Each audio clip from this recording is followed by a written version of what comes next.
I know Small World sounds complicated, but that's what I'm here for, to break it down for you. The monster revealed in your hand and shown in your deck have to match type, attribute, level, attack, or defense. Then you search a monster matching the same characteristic. I think it's pretty fucking simple, but due to how Konami worded this shit, I can understand if some of you didn't get it. And honestly, I had to read it a few times to get this shit, but it's really saying a whole lot of nothing. The easiest characteristics to match are attributes. Subterrors are all earth, letting you search Pancratops or Ghost Bell. Drytron are all light, letting you search Effect, Veil, Ghost Ogre, or Benton. Orcus are all dark, letting you search Dark Graph or Armageddon Knight, DD Crow, or Winter Cherries. Salamangreat are all fire, letting you search Ash Blossom or Lava Golem. And type. Most heroes are warriors. Zoltergeist are all spellcaster. Gizmek are all machines. Dragon Maids are dragons. Sofacord are all fairies. I'm assuming y'all get the point, and if you don't, I ask you humbly to come on, keep up. But obviously the biggest issue here is the cost. The monster you reveal in your hand and the monster you show in your deck advantage face down. So if you don't have a monster in your hand and deck that matches at least one characteristic, can't activate Small World. That shouldn't be an issue, because you shouldn't be shoehorning this in every deck. That's fucking retarded. But the decks that can play Small World should have no problems activating it. But that's if you really want to search your monster, and some decks might. But that remains to be seen, because this shit right here is the first of its kind. And as much as I'd like to be a clairvoyant, I'm not that shit.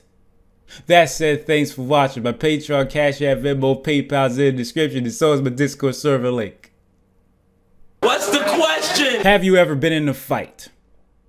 Yes, but the fights that I've been in, I've usually been on the losing end of them. Mostly because I never wanted to fight, but I guess I kind of sort of acted as if I wanted to, but I really didn't want to fight. That said, I am not a fighter, never claimed to be, nor do I want to fight anybody. I have no beef with anybody. I don't give a fuck about any of that shit. I just want to be peaceful and left the fuck alone. How did it feel when you started to get more of an audience? I guess it felt good, but that was quite some time ago, so I can't really remember the feeling I had at that time. Also, how do you feel about your viewers or having an audience? I appreciate you. No, seriously, I do appreciate y'all. And it may sound cliche at this point because I say it so much, but I really appreciate the fuck out of you motherfuckers. Even if you disagree, I don't give a shit. The point is that you're here and I can be myself. That's the most important thing. And I appreciate y'all for that. Do you have any idea why it's hard for Yu-Gi-Oh players to learn how to read?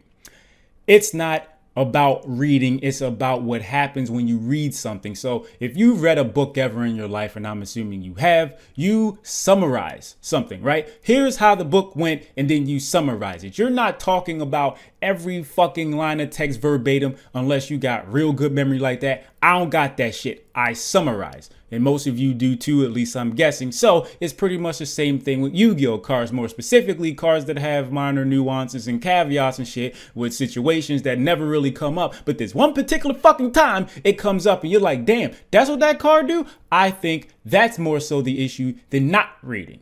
What else? Noticed in a lot of your recent videos, the cards you cover, you try to bring up functionality, practicality in the cards, overall relation to the game itself. I may be reaching, but if not, what points are most important in your videos? Functionality and practicality. Maybe not those two things all the time, but I guess I try to do at least one in each video. And this is because we could talk about magical Christmas land situations all the fuck we want, but in my experience, it's nice to think that way. Oh, it'd be great if this particular thing happened. It's not realistic in this game. It's more likely not going to happen. And if it does happen, it's going to happen a very small percentage of the time. That's where I'm coming from. But I also understand, in my perspective, you may think that I'm being pessimistic. Not you specifically that asked this question, but some motherfuckers in the comments, because somebody did say, yeah, he's really pessimistic. That's fine. I ain't trying to convince you otherwise. I don't give a shit. Your attitude sounds a lot like Dogen to me sometimes. He was the guy that brought Zen Buddhism to Japan. Do you have any interest in Eastern philosophy or religions? No, I don't really.